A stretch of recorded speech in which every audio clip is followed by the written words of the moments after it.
बहू का बिजनेस। पार्वती अपने छोटे से परिवार में बहुत खुश थी। उसके घर का हर एक सदस्य एक अच्छी नौकरी कर रहा था, इसलिए पार्वती को कभी किसी चीज की कमी नहीं हुई, सिवाय बहू के। ऐसे ही एक दिन पार्वती का बेटा पवन घर आता है और पार्वती खाते समय उसकी शादी की बात छेड़ देती है। पवन बेटा, अब तेरी माँ बूढ़ी हो रही है। मुझ बुढ़िया में इतनी हिम्मत नहीं है कि घर के काम कर सकूं, इसलिए तो मैंने अपनी रिटायरमेंट भी ले ली। हाँ तो माँ, आपको नौकरी करने की ज़रूरत भी नहीं है। अब आप घर में आराम करो। मैं तो कहता हूँ पापा को भी नौकरी छोड़ देनी चाहिए। मैं अकेला ही घर संभाल सकता हूँ। अरे नहीं नहीं बेटा, अभी मेरा रिटायरमेंट होने का समय नहीं हुआ और मैं घर में रह कर करूँगा अभी क्या। मेरा दफ्तर ही मेरे लिए खुशी की जगह है। मुझे तो असली खुशी अपनी नौकरी से ही मिलती है। आपसे तो कुछ कहना ही बेकार है। उम्र हो गई है, पर अब भी आपका दिमाग ना बच्चों वाला है। अरे हमारा बच्चा बड़ा हो गया है, मैं उसकी शादी की बात कर रही हूँ। क्या आप नहीं चाहते कि आपके घर में कोई बहू आए? अरे भाग्यवान, अब हमारा बच्चा बच्चा नहीं रहा। वो अपना भला बुरा जानता है। जब वो कहेगा हम उसकी शादी करवा देंगे। आप तो रहने दीजिए। आपसे बात करना मतलब कि दीवार में सर फोड़ने जैसा है। बेटा तू बता, तूने कोई लड़की पसंद करी है या मैं तेरे लिए कोई लड़की देख लूं? आप लोगों को जो ठीक लगे आप करो। आपकी पसंद ही मेरी पसंद है। इतना बोलकर पवन वहां से चला जाता है। पवन की ये बात सुनकर पार्वती बहुत खुश होती है और बिना कोई देरी करे पवन के रिश्ते की बात हर जगह फैला देती है। समय यूं ही गुजरता है और पार्वती अपने बेटे की चट मंगनी पट ब्याह करवा देती है।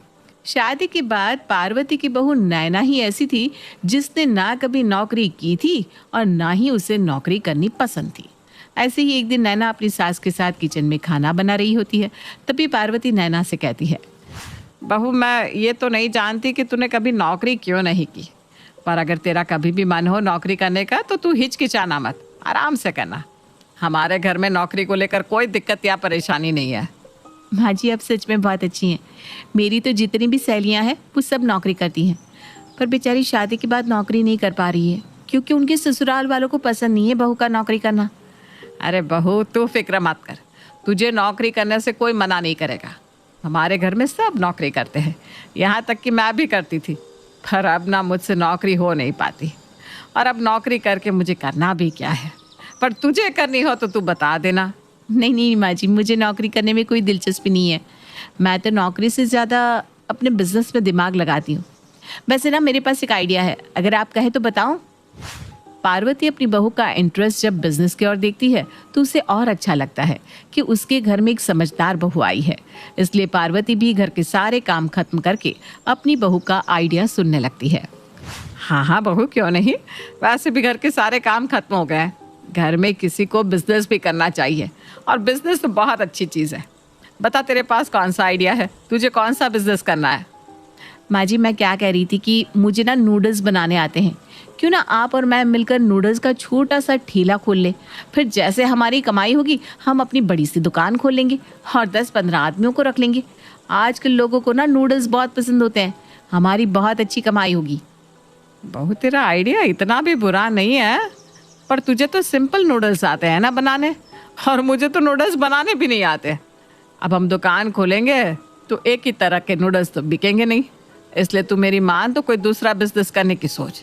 बिजनेस में पहले पैसे लगाने पड़ते हैं और दिमाग भी। तू कोई ऐसा बिजनेस सोच जिसमें तेरा दिमाग बहुत अच्छा चलता हो और वो काम तुझे बहुत अच्छे से आता भी हो। माँ जी बिजनेस में पैसे नहीं सिर्फ दिमाग लगता है। आपको मुझ पर भरोसा नहीं है ना, इसलिए आपको मेरा प्लान अच्छा नहीं लग रहा। पर एक दिन देखना, मैं इसी तरह से छोटे छोटे बिजनेस डालूंगी और रातों रात अमीर हो जाऊंगी। फिर हमें नौकरी या किसी की गुलामी नहीं करनी पड़ेगी।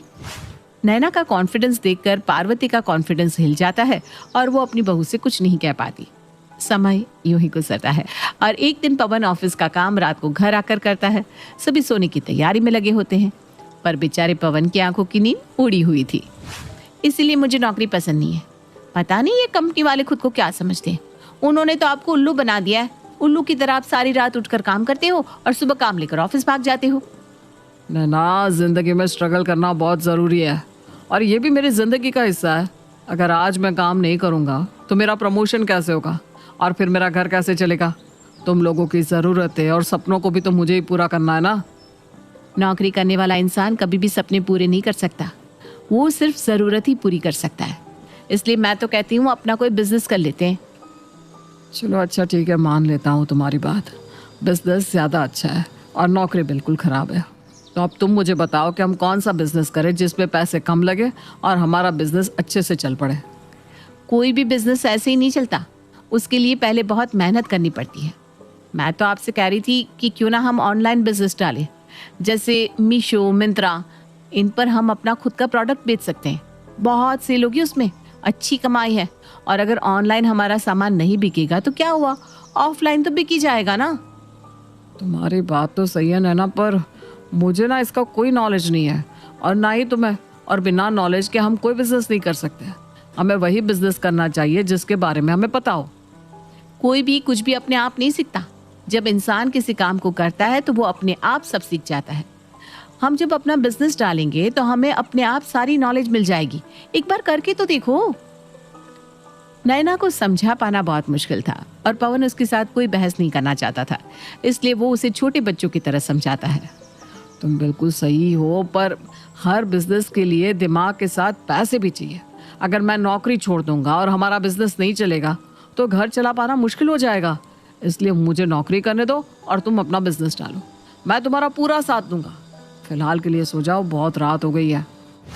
इस तरह से पवन नैना को सो जाने को कहता है और खुद भी सो जाता है। पर नैना को अपने पति की बातों पर बहुत गुस्सा आता है, क्योंकि नैना हमेशा अपने ससुराल वालों को बिजनेस करने के प्लान बताती और उसके घर वाले उसके बिजनेस के आइडिया को बेकार समझकर नजरअंदाज कर देते। जिसके बाद नैना खुद अपना बिजनेस करने की सोचती है। और एक दिन, हाँ भैया, बस यही लगा दो। आइसक्रीम की रेडी, और जो भी मार्जिन होगा ना आपको हर महीने मिल जाया करेगा। वो सब तो ठीक है बहन जी, पर आइसक्रीम की रेडी का अच्छे से ख्याल रखना। अरे बहू, ये सब क्या है? बिना बताए तो घर के बाहर आइसक्रीम की रेडी खड़ी कर रही है। किसकी है ये रेडी? अपनी है माँ जी, और किसकी होगी।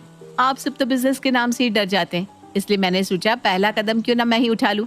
आइसक्रीम बहुत बिकती है, हम अपना पहला बिजनेस आइसक्रीम से ही शुरू करेंगे और उसके बाद एक एक करके और भी बहुत सारे बिजनेस चालू करेंगे।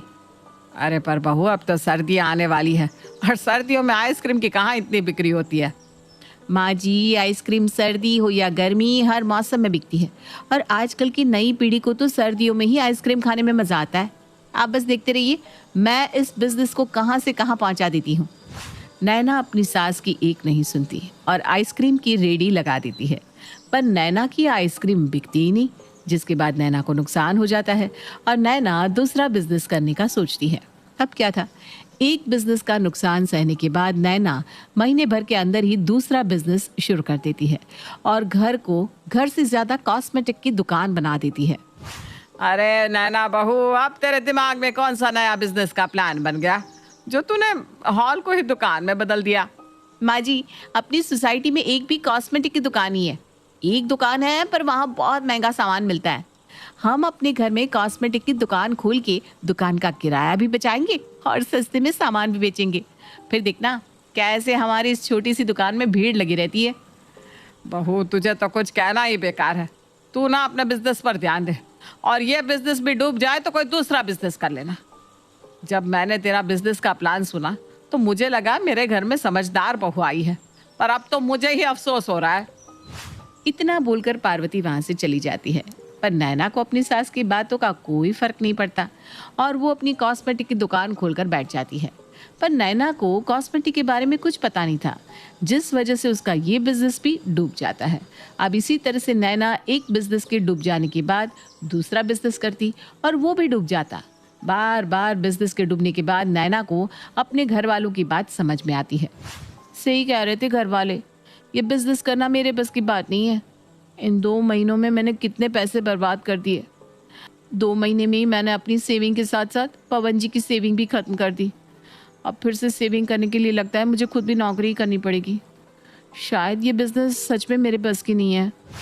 बिजनेस के लॉस में जाने से नैना के हाथ के सारे पैसे खत्म हो जाते हैं, जिसके बाद उसे समझ में आ जाता है कि बिजनेस करना कोई आसान काम नहीं। इसके बाद वो अपने घर वालों से ही अपनी नौकरी की बात करती है। पवन जी, पिताजी और मम्मी जी, मैं सोच रही थी बिजनेस में आखिर रखा ही क्या है।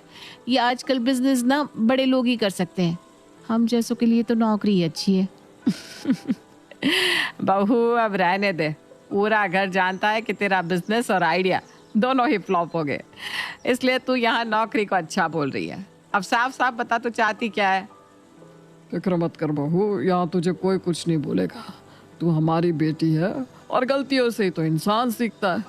और तेरा कहना कोई गलत नहीं है, बस बिजनेस कर पाना हर किसी के बस की बात नहीं है। तू डर मत, बता अब तू क्या चाहती है? पापा जी, मैं बस अब आप सबकी तरह छोटी सी नौकरी करना चाहती हूँ।